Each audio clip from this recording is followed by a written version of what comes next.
I now recognize Ms. Omar for 5 minutes. Thank you. I understand that the goal of this hearing is to find ways to stabilize the debt. But fiscal responsibility means nothing if it only applies to children, to workers, to poor families, but never to war and tax cuts for the wealthy and the well-connected. If you care about truth, accountability, and putting America first, hit that like button and subscribe right now. Because what you're about to hear from Ilhan Omar is making waves across Washington, and not in a good way. Republicans are talking about hard fiscal choices that our country must make while the Trump administration wages war of choice, burning through billions of dollars every single day, and now is asking Congress for more billions.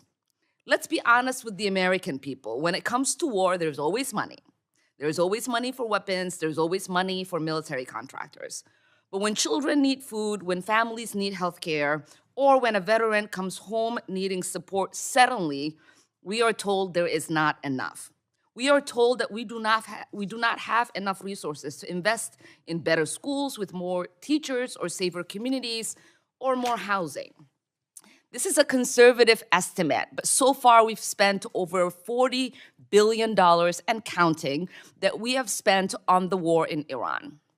We could have instead built over 91,000 units of affordable housing, fed over 3 million families on SNAP, and provided free pre-K for almost 2 million kids for a full year. Instead, Republicans seem prepared to pay more for military spending, rewarding warmongering and reckless administration for starting conflicts across the globe. But this is not just about one supplemental request. Congress has already passed an $840 billion Pentagon budget. Republicans then added another $156 billion through reconciliation. Now, Hexat's Pentagon wants over $200 billion on top of that supplement. And Trump himself wants the Department of so-called War's budget to increase by $600 billion this year. We are racing towards an almost $2 trillion military budget if you count for the emergency spending, because emergency spending is never temporary for the Pentagon. The audacity to tell the American families to accept austerity as we race towards record-breaking military spending is outrageous and insulting. And many of the same people demanding deficit reduction refuse to apply that standard to the military. Pentagon spending has to be on the table, especially for a Pentagon that has failed audits after audit every single year, billions of dollars unaccounted for.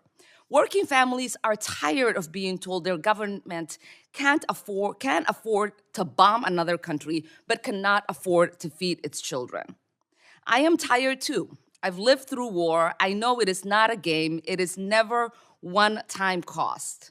It cannot be reduced to a soundbite by politicians who have no regard for the cost of human life when it comes to warfare. War is not paid for a dollar alone. It is paid in the lives of young Americans who we sent to fight this war. It is paid for by the women and children that are killed in their homes or in their schools. It is paid for in displacement, in trauma, in generations of people who will never recover. So if we are going to talk about hard choices, let's talk about the hardest one, which is this institution's addiction to endless wars. And it is refusal to subject the Pentagon to the same scrutiny it demands of everything else. I have one question for the panel. Maybe we can go down the list. Do you all think it is time to put the Pentagon spending on the table if we are thinking about stabilizing debt in this country? Yes. I don't think we should make national security decisions based on the budget, but I think we should recognize the budget. I think the Defense Department should absolutely be on the table. I think there's savings to be had, and if we spend more, I think we need to offset those costs.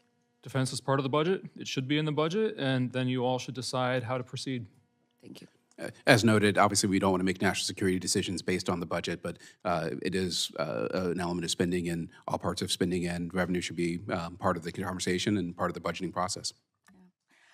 Well, I appreciate you all. I don't think there is a national security concern when we are constantly starting a war and spending the lives of our precious children and the dollars that taxpayers pay for that could be going to creating a better future for every American here in the United States. Thank you, and I yield back. So here's what just happened. During a congressional hearing, Ilhan Omar went on the offensive, blasting U.S. military spending and claiming, quote, "When it comes to war, there's always money." Now let's break this down calmly and honestly. Omar argues that billions are being spent on military operations, particularly pointing to conflict with Iran, while everyday Americans are told there's not enough funding for housing, healthcare, or education. She even laid out alternatives, saying that tens of billions spent on defense could instead fund housing units, food programs, and early education. But here's the part she leaves out, and it matters. America doesn't fund its military because it's convenient. We fund it because it's necessary. National security is not optional. The world is not a safe place, and peace doesn't maintain itself. Strength does. Omar also criticized the size of the Pentagon budget, suggesting it could approach nearly $2 trillion when all spending is included. She questioned why defense spending isn't scrutinized the same way as domestic programs, even pointing out failed audits. And to be fair, that's a conversation worth having. Accountability in government spending should apply everywhere. Conservatives have said that for years. But where this argument falls apart is the bigger picture. You cannot seriously compare national defense, the protection of American lives, sovereignty, and global stability, to discretionary domestic programs as if they're interchangeable line items. One protects the nation, the other depends on it. She also made an emotional appeal about the human cost of war, and she's right about one thing. War is serious. It's costly. It affects real people, but that's exactly why America must remain strong enough to deter it in the first place. Weakness invites conflict. Strength prevents it. And when Omar suggests that ongoing military readiness is somehow reckless or unnecessary, that sends the wrong message. Not just here at home, but to adversaries around the world who are always watching. Now, even the panel she questioned admitted something important. Yes, defense spending should be part of broader budget discussions, but not at the expense of national security decisions. That's the key balance. Responsible spending without compromising America's safety. Because at the end of the day, you can't fund schools, health care, or housing if your country isn't secure. This is exactly the kind of debate that defines the future of this country. Strength versus short-sighted policy. If you believe America must stay strong, secure, and accountable, make sure you like this video, subscribe to the channel, and stay informed. More breakdowns like this are coming, and you don't want to miss them.